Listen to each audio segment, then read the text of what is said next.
স্বাগতম। আপনাকে জানাই আন্তরিক শুভেচ্ছা আদি বুকস অফের পক্ষ থেকে। আপনি এখন শুনছেন এক ঐতিহাসিক, কালজয়ী ও জীবন বদলের যাত্রা, চাণক্য নীতি ও চাণক্য সূত্র বাংলা অডিও বুক। চাণক্য, যিনি ছিলেন একা, কিন্তু একাই বদলে দিয়েছিলেন ভারতবর্ষের রাজনৈতিক ইতিহাস। তার বুদ্ধি ছিল তীক্ষ্ণ তরবারির মতো, তার নীতি ছিল অটুট শিলার মতো, আর তার ভবিষ্যৎবাণী আজও প্রাসঙ্গিক। এই অডিও সিরিজে আপনি জানতে চলেছেন কিভাবে চাণক্য একজন সাধারণ ব্রাহ্মণ থেকে মেগা সাম্রাজ্যের স্থপতি হয়ে উঠলেন, কিভাবে তার নীতিগুলো আজকের যুগেও সমান কার্যকর, এবং কিভাবে আপনি নিজেই নিজের ভাগ্য নির্মাতা হয়ে উঠতে পারেন চাণক্যের পথ ধরে। এখানে থাকবে বাস্তব অভিজ্ঞতা থেকে উঠে আসা চাণক্যের নীতিবাক্য, জীবনের গভীর সত্য নিয়ে লেখা তার গুসূত্র, এবং তার সবকিছুর পেছনের মনস্তত্ত্ব ও কৌশল সহজ বাংলায় গল্পের মতো করে। চাণক্য বলতেন, যদি তুমি নিজেকে জয় করতে পারো তবে কেউ তোমাকে পরাজিত করতে পারবে না। তাই চলুন শুরু হোক এই অসাধারণ জ্ঞানযাত্রা। অধ্যায় 1, নিজের উপর জয়, চরিত্রই সাফল্যের প্রথম ধাপ। চাণক্য বলেছিলেন, চরিত্রহীন জ্ঞান আগুনহীন প্রদীপের মতো, দেখতে সুন্দর কিন্তু কোনো আলো দেয় না। এই একটি বাক্যে তিনি বুঝিয়ে দিয়েছিলেন জীবনের সবচেয়ে বড় সত্য। জ্ঞান, অর্থ, খ্যাতি কিছুই টেকে না যদি ভিতরে চরিত্র না থাকে। চাণক্যের দৃষ্টিতে একজন মানুষের আসল শক্তি হল তার নৈতিকতা ও আত্মসম্মান। তিনি বলেন, যে নিজেকে নিয়ন্ত্রণ করতে পারে না সে অন্যকে নেতৃত্ব দিতে পারে না। চাণক্য সূত্র 1, যে নিজের চরিত্র রক্ষা করতে পারে না সে নিজের আত্মাকে হারায়, আর যে নিজের আত্মাকে হারায় সে পুরো পৃথিবী পেয়ে গেলেও হারিয়ে যায়। বাস্তব জীবন থেকে শিক্ষা। এক রাজা ছিল, খুব জ্ঞানী, পরাক্রমশালী, সাহসী, কিন্তু সে ছিল কামনাপরায়ণ। একবার যুদ্ধের প্রস্তুতির সময় সে এক সুন্দরী নারীর মোহে পড়ল। রাজকার্য ভুলে গেল, নিজের ইচ্ছার দাস হয়ে উঠল। ফলাফল, রাজ্য পতন, প্রজাদের মৃত্যু, নিজে বন্দী। চাণক্য বলতেন, লোভ, রাগ, মোহ এই 3 শত্রু যদি তোমার মন দখল করে নেয় তবে বাইরের কোনো শত্রুর প্রয়োজনই নেই। তুমি নিজেই নিজের ধ্বংস ডেকে আনবে। চাণক্য নীতি সংস্কৃত। লোভ প্রমাদ ক্রোধশ্চ মাৎসর্যঞ্চ সংশয় ভবন্তি নাষ্টারণাং বুদ্ধিমতাং পহেতুকম। অর্থাৎ লোভ, ভুল সিদ্ধান্ত, রাগ ও ঈর্ষা এই 4টি এমন শক্তিশালী শত্রু যা জ্ঞানীদেরও ধ্বংস করতে পারে। চাণক্যের শিক্ষা, নিজেকে সংযত করো, সবার আগে নিজের চরিত্র করো। প্রলোভনে পড়ো না, যা হারাতে পারে তোমার ভবিষ্যৎ। সত্যিকারের শক্তি আসে নিজেকে নিয়ন্ত্রণ করার ক্ষমতা থেকে। চাণক্য বলতেন, যে ব্যক্তি কাম, লোভ ও রাগকে জয় করতে পারে সে নিজের জীবনের রাজা হয়ে যায়, অন্য কারো নয়। পরবর্তী অধ্যায়ে শুনুন বন্ধু ও শত্রু চেনার কৌশল, চাণক্যের চোখ দিয়ে কিভাবে মানুষ চিনতে হয় যাতে জীবনে না ঠকেন আপনি। সাথে থাকুন আদি বুকস অফের, কারণ জ্ঞান শুধু শুনলেই হয় না, বোঝা ও প্রয়োগই তাকে সত্যিকারের শক্তিতে পরিণত করে। অধ্যায় 2, বন্ধু ও শত্রু, চাণক্যের চোখে মানুষ চেনার কৌশল। চাণক্য বলেছিলেন, সবাই যাকে তুমি বন্ধু মনে করো সে আসলে বন্ধু নয়, আর যে তোমার সামনে কঠোর সে সব সময় শত্রু নয়। আমরা অনেক সময় এমন মানুষকে বন্ধু ভাবি যে মিষ্টি কথা বলে, প্রশংসা করে, পাশে থাকার ভান করে, কিন্তু চাণক্য জানতেন এই মুখোশধারী বন্ধুরাই জীবনের সবচেয়ে বড় বিপদ। চাণক্য সূত্র 2, ন মিত্রং ন তৎশত্রু যৎকালে মিত্রতা চরেত, শত্রু কর্মাণি কুরুতে, মিত্ররূপে হি তিষ্ঠতি। অর্থাৎ যে ব্যক্তি কেবল প্রয়োজনের সময় বন্ধু সেজে থাকে কিন্তু আচার ব্যবহার শত্রুর মতো, সে কখনোই প্রকৃত বন্ধু নয়। বাস্তব উদাহরণ, বন্ধু না শত্রু। মগধ রাজ্যে একবার এক সেনাপতি ছিল যাকে সবাই রাজপুত্রের সবচেয়ে বিশ্বস্ত বন্ধু ভাবত। তার সঙ্গেই শৈশব, তার সাথেই যুদ্ধ, তার সাথেই খাওয়া দাওয়া। কিন্তু চাণক্য দেখলেন সেসব সময় রাজপুত্রের প্রশংসা করে, কিন্তু সিদ্ধান্তের সময় চুপ থাকে, আর সুযোগ পেতেই শত্রুদের সাথে যোগ দিয়ে তাকে ফাঁসিয়ে দেয়। চাণক্য তখন বলেছিলেন, যে তোমার ভুল দেখে কিন্তু তা বলে না, সে তোমার শত্রুর থেকেও ভয়ানক। তাহলে প্রকৃত বন্ধুর লক্ষণ কি? চাণক্য বলেছিলেন, একজন প্রকৃত বন্ধুকে চিনতে চাইলে খেয়াল করো তিনটি জিনিসে। সে কি তোমার অনুপস্থিতিতেও তোমার পক্ষে কথা বলে? সে কি তোমার ভুলগুলো চোখে আঙুল দিয়ে দেখায় কিন্তু অপমান করে না? সে কি তোমার উন্নতিতে খুশি হয় না ঈর্ষান্বিত হয়? যদি এই তিনটির উত্তর হ্যাঁ হয়, তবে সেই প্রকৃত বন্ধু। আর যদি না হয়, তাহলে সে শুধু সুবিধাবাদী, ভণ্ড, ছদ্মবেশী শত্রু। চাণক্যের শিক্ষা: বন্ধু বানাতে সময় নাও, হাজারবার যাচাই করো। শত্রুকে ভয় নয়, ছদ্মবেশী বন্ধুকে চেনাই সবচেয়ে জরুরি। বন্ধুর মুখে নয়, কাজে তার চরিত্র খোঁজো। চাণক্য বলতেন, শত্রু বাইরে থেকে আঘাত করে তা সামলানো যায়, কিন্তু যে বন্ধু সাজে আর ভেতর থেকে ছুরি বসায় তা সামলে ওঠা খুব কঠিন। পরবর্তী অধ্যায়ে শুনুন সময় ও সুযোগ। চাণক্যের মতে কিসের মূল্য সবচেয়ে বেশি? একটি সঠিক সময়ের সিদ্ধান্ত কিভাবে রাজা গড়তে পারে, আর ভুল সময় নেওয়া সিদ্ধান্ত সারা জীবনের অনুশোচনায় পরিণত হয়, তা জানতেই শুনুন আগামী অধ্যায়। অধ্যায় 3, সময় ও সুযোগ।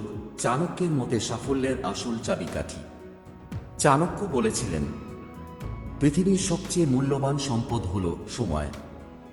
এটা কারো জন্য থেমে থাকে না, আর যারা এই সময়কে অবহেলা করে তারা নিজে থেকেই পিছিয়ে পড়ে।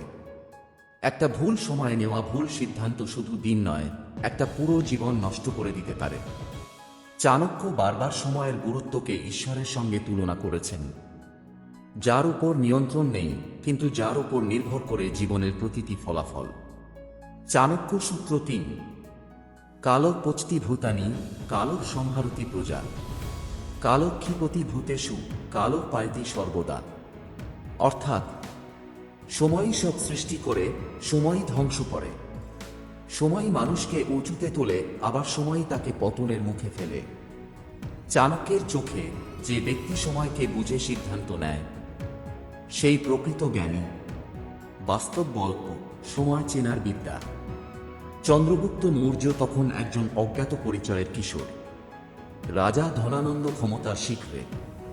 চাণক্য জানতেন এখনই বিদ্রোহ করলে তা ব্যর্থ হবে, তাই তিনি অপেক্ষা করলেন সময়ের জন্য। একদিন রাজপরিবারে অভ্যন্তরীণ বিবাদ শুরু হলো, সেনাপতিদের মধ্যে বিভাজন দেখা দিল, আর তখনই চাণক্য চন্দ্রগুপ্তকে সামনে আনলেন। একটা সঠিক মুহূর্তে নেওয়া পদক্ষেপ পুরো ভারতের ইতিহাস বদলে দিল। তিনি বলেছিলেন, সিংহ যদি ভুল সময়ে ঝাঁপ দেয়, শিকার তার হাতে আসবে না।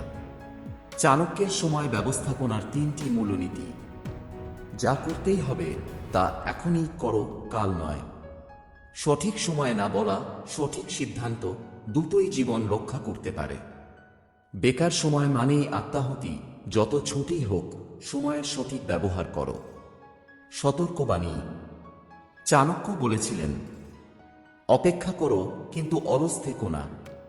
সুযোগ যখন আসবে তখন প্রস্তুত থাকতে হবে, কারণ সময় দ্বিতীয়বার সুযোগ দেয় না।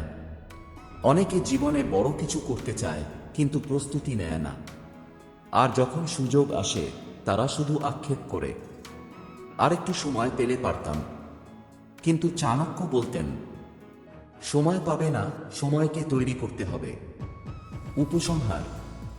সময় এমন এক সম্পদ যা একবার গেলে আর কখনো ফিরে আসে না। তাই চাণক্যের প্রথম ও প্রধান শিক্ষা, নিজেকে প্রস্তুত করো। প্রতিদিনকে ছোট যুদ্ধ হিসেবে দেখো, আর যখন সুযোগ আসবে সিংহের মতো ঝাঁপ দাও। পরবর্তী অধ্যায়ে শুনুন চাণক্যের চোখে নারী ও গৃহস্থ জীবন, শক্তি না দুর্বলতা। যেখানে তিনি তুলে ধরেছেন গৃহ, নারী ও সংসারের বিষয়ে এমন কিছু দৃষ্টিভঙ্গি যা একদিকে বাস্তব, আরেকদিকে সময়ের থেকে বহু এগিয়ে। অধ্যায় 4, নারী ও সংসার। চাণক্যের চোখে শক্তি, প্রজ্ঞা ও বিপদের সীমারেখা। চাণক্য ছিলেন রাষ্ট্রনীতির গুরু, কিন্তু একই সঙ্গে ছিলেন এক নির্মোহ পর্যবেক্ষক। তিনি সমাজ, মানুষ, সংসার সবকিছু গভীরভাবে দেখেছেন। আর নারীর বিষয়েও তিনি বলেছেন এমন কিছু কথা যা আজকের যুগে চিন্তার খোরাক হতে পারে, যদি আমরা সেটাকে সমঝদারির চোখে দেখি। চাণক্য সূত্র 4। স্ত্রীণাং চলচ্চিত্রাণাং সন্তি ধর্মে পথক্বচিৎ তথাপি বিশ্বসনীয়া স্ত্রিয়ং সংকটে কদাচন। অর্থাৎ, নারীর চরিত্র পরিবর্তনশীল, সব নারী খারাপ নয়, তবুও সংকটকালে নারীর উপর পুরোপুরি নির্ভর করা উচিত নয়। এই কথা শুনে আপনি অবাক হতে পারেন, কিন্তু চাণক্য এর মাধ্যমে যা বলতে চেয়েছেন তা হল, কারো লিঙ্গ নয়, বরং চরিত্র, পরিস্থিতি ও প্রলোভনের সংস্পর্শে যে কেউ পরিবর্তনশীল হতে পারে। এ কারণে জীবনসঙ্গী বাছাই হোক বিবেচনা দিয়ে, অন্ধবিশ্বাস দিয়ে নয়। গৃহস্থ জীবন ও নারীর প্রজ্ঞা। চাণক্য আরও বলেছিলেন, যে গৃহে নারী শিক্ষিতা, বুদ্ধিমতী ও নীতির ধারক, সেই গৃহেই প্রকৃত শান্তি বিরাজ করে। অর্থাৎ, নারী যদি হয় লক্ষ্যের রূপ, সে গৃহের ধ্বংস কেউ করতে পারে না। আর যদি হয় কাম, লোভ বা কুটিলতার প্রতিচ্ছবি, সে গৃহ নিজেই ধ্বংস হয়ে যায়। গল্প, যে রানী সাম্রাজ্য বাঁচাল। মৌর্য সাম্রাজ্যের এক যুদ্ধে শত্রুরা ভিতরে প্রবেশ করে গেল। রাজা আহত, সেনারা ভীত। ঠিক তখনই রাজমহিষী সেনানায়কদের আহ্বান করে বললেন, আজ আমার স্বামী রক্তাক্ত, আমি গৃহিণী নই, আজ আমি রক্ষক। তিনি কৌশলে সৈন্যদের উৎসাহ দিলেন, নিজে অস্ত্র হাতে প্রাসাদের গেট পাহারা দিলেন। ফলাফল, শত্রু পরাজিত। চাণক্য বলেছিলেন, নারী কখনো দুর্বল নয়, তবে তার শক্তি কোন দিকে প্রয়োগ হচ্ছে তা বোঝাই বুদ্ধিমানের কাজ। চাণক্য নীতি, যে নারী স্বামীর সুখে দুঃখে পাশে থাকে, সন্তানদের সঠিক পথে চালিত করে, সেই প্রকৃত শক্তির উৎস। আর যে নারী কুটচালী, লোভী ও অসতর্ক, সে সর্বনাশ ডেকে আনে নিজের অজান্তেই। চাণক্যের শিক্ষা, নারীকে শ্রদ্ধা করো, কিন্তু অন্ধবিশ্বাসে নয়, বুদ্ধিতে। গৃহিণীকে শুধু সংসার সামলানো নয়, রাজ্যের রক্ষকের ভূমিকায়ও দেখা যায়। নারীর চরিত্র বিচার করো তার মূর্ত রূপ নয়, আচরণ দিয়ে। চাণক্য বলতেন, সংসার সেই গাছের মতো, যেখানে পুরুষ মূল আর নারী শাখা। একে অপরকে না জানলে গাছ কখনোই ফল দেবে না। পরবর্তী অধ্যায়ে শুনুন, চাণক্যের দৃষ্টিতে শিক্ষার প্রকৃত অর্থ, কোন জ্ঞান জীবনে সত্যিই কাজে আসে। আপনি কি কেবল সার্টিফিকেটের জন্য পড়ছেন, নাকি এমন কিছু শিখছেন যা জীবনে বিপদের সময় আপনাকে রক্ষা করবে? অধ্যায় 5, শিক্ষা ও জ্ঞান, চাণক্যের চোখে প্রকৃত বিদ্যার পরিচয়। চাণক্য বলতেন, শিক্ষা এমন এক সম্পদ যা কেউ চুরি করতে পারে না, আগুনে পুড়তে পারে না, আর রাজাও কেড়ে নিতে পারে না। কিন্তু সব শিক্ষা মানুষকে রক্ষা করে না, শুধু সঠিক জ্ঞানই করে। আজকের দিনে মানুষ ডিগ্রি পায়, কিন্তু জ্ঞান পায় না। চাণক্য যুগে বলেছিলেন এমন কথা, যা আজকের আধুনিক সমাজের জন্যেও এক নির্মম সতর্কতা। চাণক্য সূত্র 5। বিদ্যা বিতর্কেষু ধনং মদেষু শক্তি পরীক্ষে চ যুদ্ধে যৎ প্রাপ্তিকালে চ ভজন্তি ধীরান লোকত্রয়ে তদ্ভবন্তি। অর্থাৎ, বিদ্যা দেখা যায় বিতর্কে, ধন দেখা যায় মদের সময়ে, শক্তি বোঝা যায় যুদ্ধে, আর প্রকৃত চরিত্র বোঝা যায় কঠিন পরিস্থিতিতে। চাণক্য বলতেন, ডিগ্রি নয়, ব্যবহার দেখো, মুখের বুলি নয়, প্রয়োগ দেখো, এবং সবচেয়ে বড় কথা, কঠিন সময়ে যার জ্ঞান কাজে লাগে তাকেই জ্ঞানী বলো। উদাহরণ, শাস্ত্রজ্ঞ কিন্তু অজ্ঞ। একজন ব্রাহ্মণ ছিল যে শাস্ত্রের বিশাল পণ্ডিত। তার মুখে ছিল গীতা, উপনিষদ, বেদ, সব কিছুর মুখস্থ। কিন্তু একদিন এক দরিদ্র কৃষক তার কাছে সাহায্য চাইলে সে বলল, আমি দান করি না, আমি শুধু জ্ঞান দিই। চাণক্য বললেন, তুমি যদি শাস্ত্র জানো কিন্তু হৃদয়ে না জানো, তবে তোমার জ্ঞান হলো বোঝা, আলো নয়।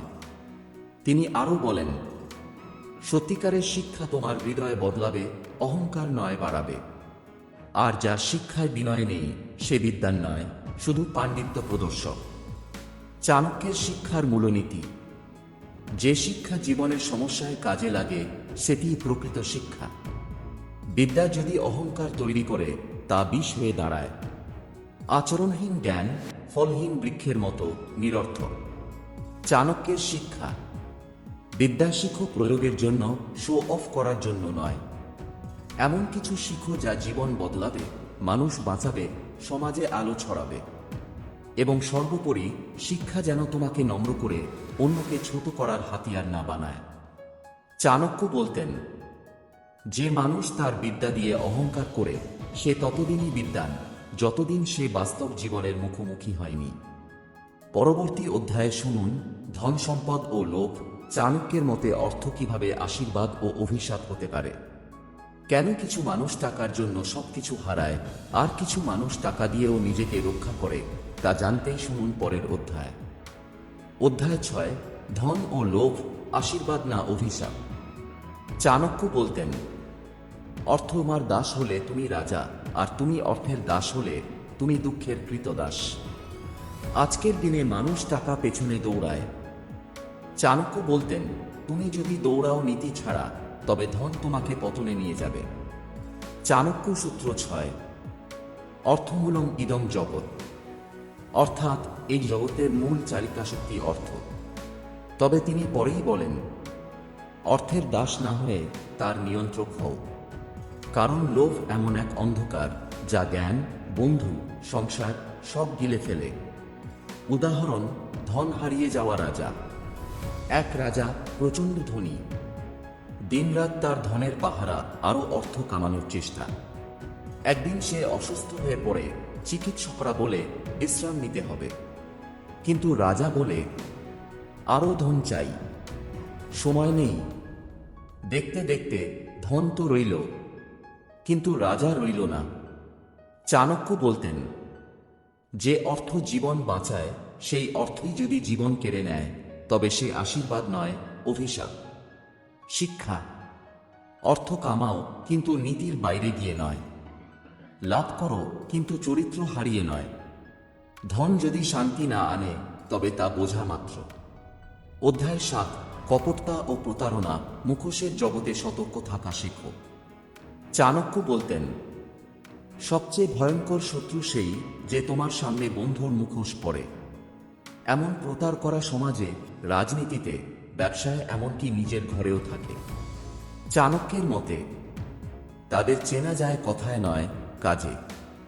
আর তারা যতই চতুর হোক না কেন, তাদের একদিন পর্দা ফাঁস হবেই। চাণক্য সূত্র 7, যে ব্যক্তি নিজের স্বার্থে অন্যকে ঠকায় সে অল্প সময় যেতে পারে, কিন্তু দীর্ঘমেয়াদে সে নিজেই নিজের পায়ে কুড়ালো মারে। উদাহরণ, এক মন্ত্রী ও তার ধূর্ততা। একজন রাজসভার মন্ত্রী রাজাকে সবসময় প্রশংসা করত, সব সিদ্ধান্তে ঠিক আছে মহারাজ বলত, কিন্তু গোপনে সে শত্রুদের সঙ্গে যোগসাজশ করত। চাণক্য বুঝেছিলেন সে সত্যিকারের দাস নয়, সে কপট ভক্ত। চাণক্য সরাসরি রাজাকে সতর্ক করলেন, যেসব সময় তোমার কথা মেনে চলে সে চাটুকার। সে প্রয়োজন হলে তোমার পিঠে ছুরি বসাতে একটুও দ্বিধা করবে না। শিক্ষা, মানুষকে তার কথায় নয়, তার বিপদের সময় পাশে থাকার ক্ষমতায় বিচার করো।